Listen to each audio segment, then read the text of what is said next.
कि हम मोदी साहब के साथ हैं, हम अमित शाह जी के साथ हैं, हम भारतीय जनता पार्टी के साथ हैं। हमारा एक एक बच्चा जो है वो मोदी जी के साथ है। यहाँ पे बड़ा ज़्यादा मिलिटेंसी इन्फेस्टेड एरिया होता था। हमने बड़ी दिक्कतें देखी, हमारे बुजुर्गों ने बड़ी परेशानियां देखी हैं।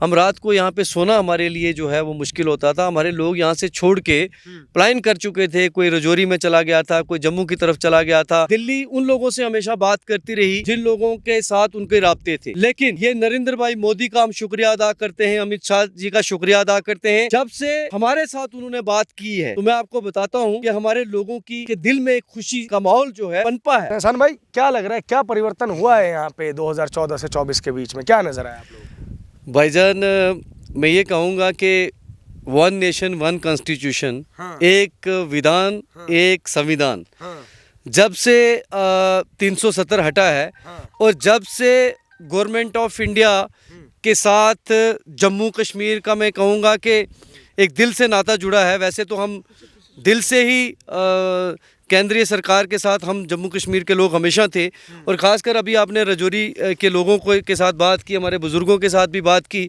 तो मैं ये कहूँगा कि अगर ये जो शेड्यूल ट्राइब की जो हमारे कुछ लोग बात कर रहे हैं, अगर ये वन नेशन वन कॉन्स्टिट्यूशन वाला कंसेप्ट ना होता तो आज हमें ये इतनी बड़ी सुविधा जो है वो कभी ना मिलती। क्योंकि रीऑर्गेनाइजेशन एक्ट के बाद ही जो है वो सेंट्रल के जो सारे कानून थे वो लागू किए गए जम्मू कश्मीर के अंदर।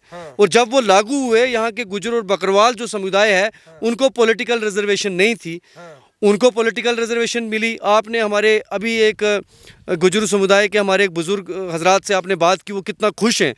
और इसके बाद जो बाकी समाज थे, जैसे हमारा ओबीसी समाज है, वाल्मीकि समाज है, वेस्ट पाकिस्तानी रिफ्यूजी हैं, तो इन लोगों को जो सारे हकूक़ मिले हैं वो तभी मिले हैं जब सेंट्रल गवर्नमेंट की जो सारी पॉलिसीज़ हैं, जो सारे लाज हैं, वो रियासत जम्मू व कश्मीर में इम्प्लीमेंट हुए हैं।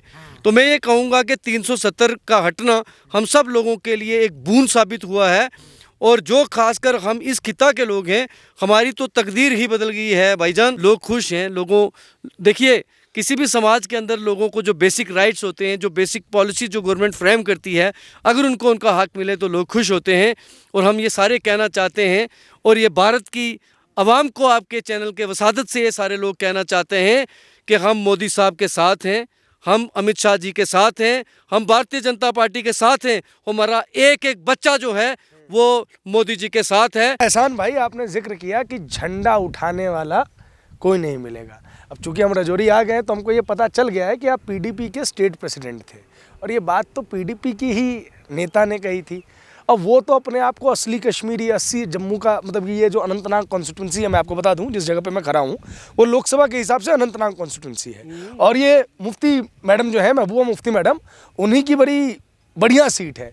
और नरेंद्र मोदी ने आज परिवारवाद पे जो है वो धावा ही बोल दिया है। तो वो ये सब क्यों नहीं कर पाए जो मोदी ने कर दिया? देखिए, मोदी जी की जो राजनीति है वो है कि युवा से बात की जाए, जम्मू कश्मीर के नौजवानों से बात की जाए, नए लोगों से बात की जाए। देखिए, मैं ये कहना चाहता हूँ कि हमारे नौजवानों के अंदर बहुत टैलेंट है, ठीक है, लेकिन हमारी प्रॉब्लम ये रही कि दिल्ली उन लोगों से हमेशा बात करती रही जिन लोगों के साथ उनके राब्ते थे। लेकिन ये नरेंद्र भाई मोदी का हम शुक्रिया अदा करते हैं, अमित शाह जी का शुक्रिया अदा करते हैं। चाहे कश्मीर का एक आम कश्मीरी, चाहे रजौरी पुंछ का एक आम नागरिक यहाँ का, जब से हमारे साथ उन्होंने बात की है तो मैं आपको बताता हूँ कि हमारे लोगों की के दिल में एक खुशी का माहौल जो है वो पनपा है। क्योंकि राजनीति जो है वो उन्हीं लोग बेहतर तरीके से कर सकते हैं जो ग्राउंड से जुड़े हुए लोग हों, जो बेसिक जीरो से लोग उठे। महबूबा मुफ्ती और उमर अब्दुल्ला ग्राउंड से जुड़े हुए लोग। देखिए, आप जानते हैं कि बाबा जी के जो वालिद साहब हैं वो हिंदुस्तान के होम मिनिस्टर रहे हैं, और उमर साहब के दादाजी से लेके उनके वालिद साहब एक उनकी प्रोजनी आ रही है। तो अब जो हमारे जैसे ये जो गरीब लोग आपको दिख रहे हैं, तो हमारी उस लेवल पे कोई पॉलिटिकल जो है उस लेवल की बैकिंग्स नहीं है। और जो ये हमारा ये जो पीर पंजाल का खित्ता है, ये तो हमेशा एक अलग लेवल पे जो है, चाहे हमारा जो ये नई अनंतनाग पार्लियामेंट्री कॉन्स्टिट्यूंसी बनी है, आप अगर कश्मीर में भी जाएंगे तो आप हमारे वहाँ के जो निवासियों से बात करेंगे, चाहे वो पहलगाम के हों, वो शेंगस के हों, वो कुलगाम के हों, वो शोपियन के हों, जो भी इलाका है, मैं आपको यकीन से कहना चाहता हूँ, जब हम लोग, क्योंकि हमारी जो डोके हैं, जो हमारे अपने माल मवेशी जो हम लेके जो है आगे गर्मियों में हमारे जानवर जब लेके जाते हैं वहाँ पे, तो हमारे बुज़ुर्ग तो पिछले 40 50 60 साल से जाते हैं, तो जो हमारी खस्ता हालत है वो वही हालत उनकी भी है। अच्छा, वही हालत उनकी भी है। वो तो कहते हैं कश्मीर तो कम से कम बड़ा बढ़िया बना के रखा हुआ, तो उन लोगों ने राजौरी पुंछ की तो खबरें ही नहीं आती। भाईजान, मैं आपको भी ये रिक्वेस्ट करूंगा, आप ज़रा शोपियन के किसी इंडोर इलाके में चले जाइएगा या पहलगाम के किसी इंडोर इलाके में चले जाइएगा, किसी भी गांव के अंदर चले जाइएगा, वहाँ के लोग आज भी परेशान हैं। पीर पंजाल की पहाड़ी पे हम हैं, जहाँ पे कई लोगों ने अपनी शहादतें दी हैं, कई सैनिकों ने और कई स्थानीय लोगों ने, तब जाके यहाँ पे इतनी शांति है कि हम एक पहाड़ के ऊपर बात कर पाते हैं। वरना आप ही ने शायद मुझे बताया था कि यहाँ कहाँ क्रिकेट खेलते थे जनाब। ये एक दौर में यहाँ पे ये जो खासकर ये जो बेल्ट है, यहाँ पे बड़ा ज़्यादा मिलिटेंसी इन्फेस्टेड एरिया होता था। हमने बड़ी दिक्कतें देखी हैं, हमारे बुज़ुर्गों ने बड़ी परेशानियाँ देखी हैं। हम रात को यहाँ पे सोना हमारे लिए जो है वो मुश्किल होता था। हमारे लोग यहाँ से छोड़ के पलायन कर चुके थे, कोई राजौरी में चला गया था, कोई जम्मू की तरफ चला गया था। तो बड़ा हमने एक अजीब सा माहौल देखा है। लेकिन जैसा कि आज हमारे बुज़ुर्गों से आप भी बात करेंगे तो आज यहाँ पे चैन सुकून का माहौल है। आप देख रहे हैं कि आज हम सिक्योरिटी के बिना सारे लोग हम यहाँ इकट्ठा हुए हैं, तो कहीं ना कहीं इसमें एक सेंट्रल गवर्नमेंट सिंसियर थी और सेंट्रल गवर्नमेंट सिंसियर है।